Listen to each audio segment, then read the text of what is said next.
Hi, I'm Kohl Hitt. Here are my top 5 tips for new VHS collectors. Number 5, buyer beware.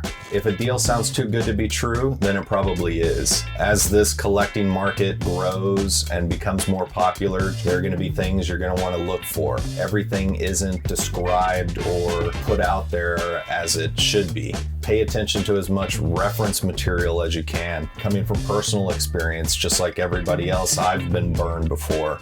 I've bought something that I thought was a factory seal and I get it in my hand and it turns out it wasn't. So just be careful, pay attention. You know, if you're looking to just have fun with this, then that's one thing. But if you're looking to really collect as an investment piece or anything like that, then you're gonna wanna make sure you double, triple check the details. Number 4, you snooze, you lose. If you see something out there you like, jump on it because in the next minute, someone else is already looking for it. An example with me, a few weeks ago, I was going after a Predator screener copy. I sat there and watched that thing for 7 days, and the last 20 minutes, I missed out on it. That happens to me on a weekly basis. There's just so much activity out there right now in the VHS collecting community. Everybody's gunning for these top titles and these rare titles. So if you see something you like, you need to get it then. Number 3, stay calm. Take a beat, relax. If you see something you like, don't overthink it, but at the same time, there might be another one that pops up.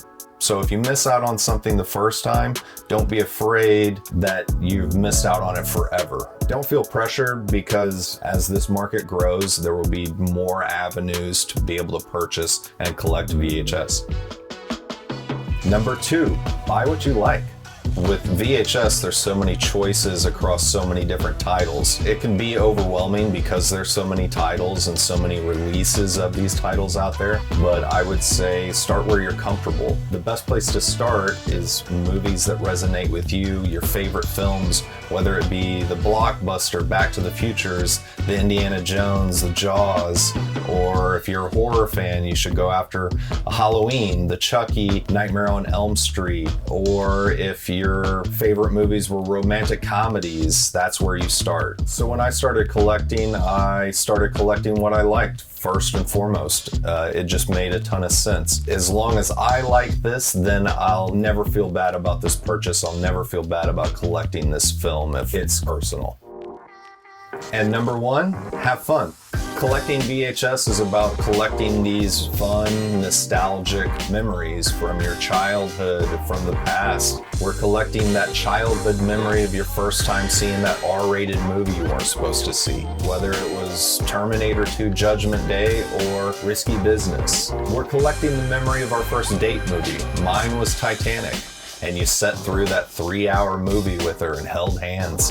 Maybe you're collecting that first scary movie you saw as a kid. Maybe it's Poltergeist. Maybe it's Friday the 13th. Maybe you remember Freddy Krueger's hand when you were a kid. These movies are meant to bring back these emotions that you felt when you first saw them, and you've got to hold on to those nostalgic memories somehow. And what better way than to collect this VHS and this forgotten media piece of history? The other 4 tips I gave you are important, but they're meaningless if you're not having fun.